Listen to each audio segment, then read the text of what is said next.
lecture we studied about the atomic packing fraction. In this lecture we will study about the symmetry operation. Then what is meant by symmetry operations? Symmetry is nothing but the similarity. Okay, so it is an operation that transforms a crystal into itself. That means if we apply some kinds of operation any crystal, the structure of crystal doesn't change. Okay, but why we need to apply some operation on it? For the generation of new crystal or for the duplicity of new crystal or similar crystal. Okay, so in symmetry operation there are four kinds of symmetry operation. First is translation symmetry, second is rotational symmetry, third one is reflection symmetry, and fourth one is the inversion symmetry. We will see one by one. Okay, so in first translation symmetry, or in this translation symmetry we can translate the entire crystal structure by translation operation. That means if we apply translation operation on any lattice point, we can generate infinite number of lattice point from the translation symmetry. Okay, we will see from the diagram. If we consider one lattice point which is R, which is denoted by R, and if we need to, or if we want to generate new lattice point which is R dash, we need to apply translation operation on it which is denoted by capital T. Okay, so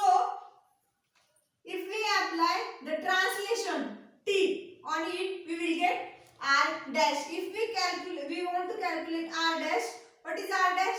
R dash is nothing but the R plus T. This is the translation operation we have studied in previous lecture in the translation vector. Okay, and T is nothing but the translation operation which is equal to N1A, N2B, plus N3C. N1A plus N2B plus N3C. In this, N1, N2 and N3 are the integers and A, B, C are the fundamental translation vector. Okay, here we can see in two dimensions. The A is fundamental translation vector along x-axis and B is, or B1 is the fundamental translation vector along y-axis. In this translation symmetry, one lattice point or any one object translate infinite number of times. In other symmetry, then that will not happen. Okay, in this only we can translate one object infinite number of the time. Okay, we will see rotational symmetry. Now in rotational symmetry, if we rotate a lattice about an axis through an angle, we will get same lattice. Okay, so here we can see a lattice is said to possess a rotational symmetry if it's rotated by an angle theta about an axis. It transforms the lattice into itself. That means if we rotate lattice about an axis through an angle, okay, so we will get same or similar lattice or similar crystal structure. Okay, so since the lattice remains invariant by rotation of 2 pi, so the angle 2 pi must be integral multiple of theta. That means if we consider this particular object and if we rotate it into 360 degrees, okay, so we will get same this object, this look like a same position of, okay, so we can say that so angle 2 pi must be integral multiple of theta. We have to calculate, if we want to calculate theta, or which is theta is the angle of rotation, okay, which is equal to 2 pi divided by m. 2 pi is 360, m is a fold number. Okay, we consider one lattice point.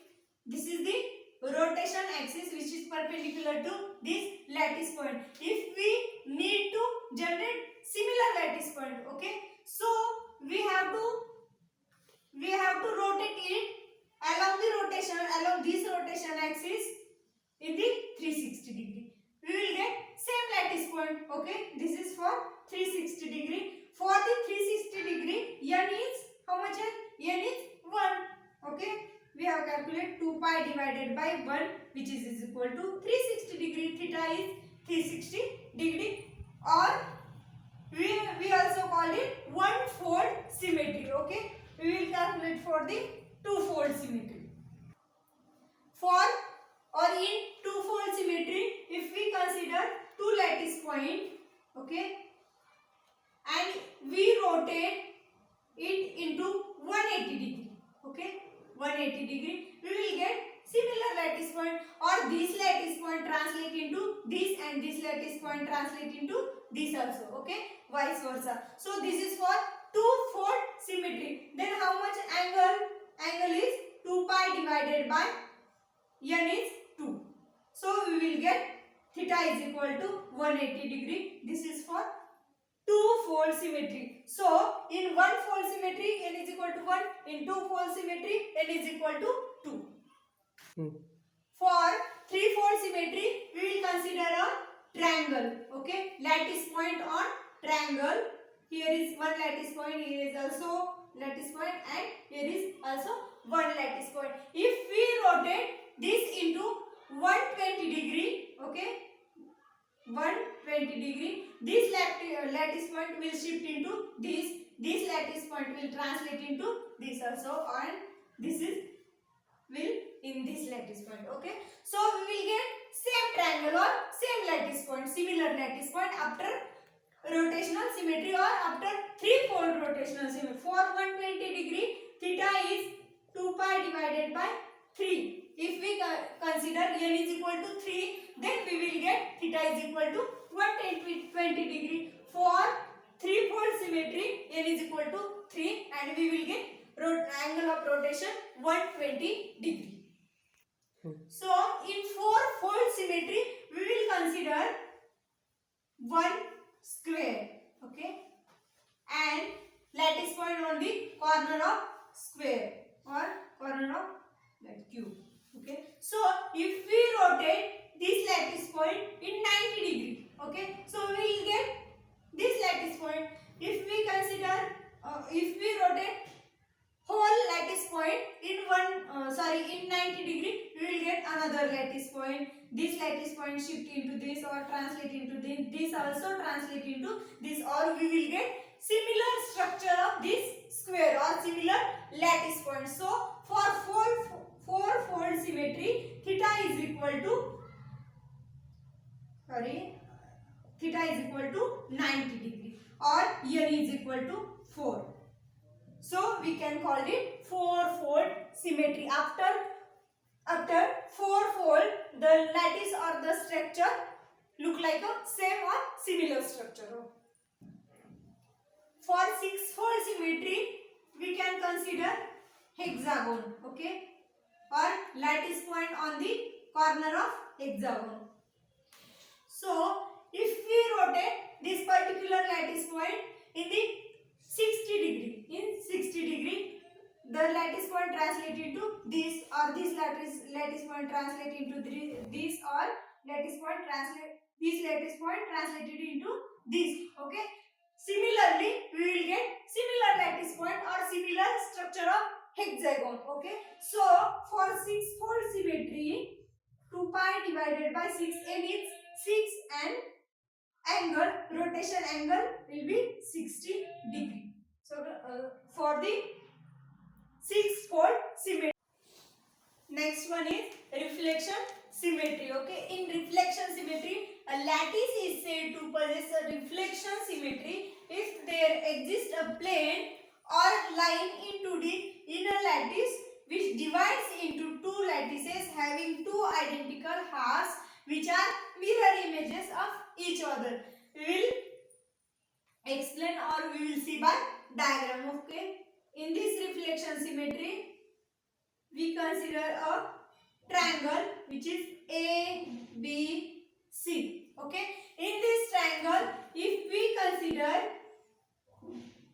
or if we apply one reflection symmetry or reflection operation, or if we consider this AO or OA as a mirror plane. Okay, this is mirror plane. Okay, so it divided this triangle ABC into two triangles, two similar or symmetrical triangles, which is ABO or OAC. Okay, so in triangle ABC, triangle ABO and triangle OAC are similar triangles. Okay, so this is reflection symmetry. So last one, inversion symmetry. In inversion symmetry, the inversion center is a point in a space that lies in the geometric center of the molecule. During an inversion operation, all the atoms are moved through the center of the molecule in opposite direction. Okay, so here opposite directions. Okay, so if we consider here, this is the inversion center. Okay, so and if we have one atom of molecule, this is the actually center of molecule. Here if we consider one atom or lattice point, and from the definition, this lattice point through this inversion center and inverted in that particular space, or we will get another similar lattice point from the inversion symmetry, or when we apply inversion symmetry on this lattice point, it will inverge into this lattice point through the center of inversion. If we have here lattice point, this will inverge through the inversion center from here, to here. Okay, so if we consider this is J, this is inverted into this. If we consider this lattice point, this is inverse from here. Okay, so this is the inversion symmetry. We will see symmetry elements in this all symmetry operations. Okay, then what is the important element in that symmetry operations? Okay, symmetry elements in translation symmetry, T is translation vector, which is an important translation element. Important symmetry element in translation symmetry is T. That means translation vector. Okay, so in rotational symmetry, theta or angle is the important element or symmetry element. Rotational symmetry, rotational operation will happen about an angle theta. Okay, so in rotational symmetry, symmetry element or important element is theta. Okay, angle. In reflection symmetry, symmetry element in line in 2D or plane in 3D. Okay, so we can say in reflection symmetry, reflection operation or symmetry operation from the line or plane. Okay, so in inversion symmetry, point or we can call it inversion center is a symmetry element. Okay, so thank you for watching this video. We will see next lecture.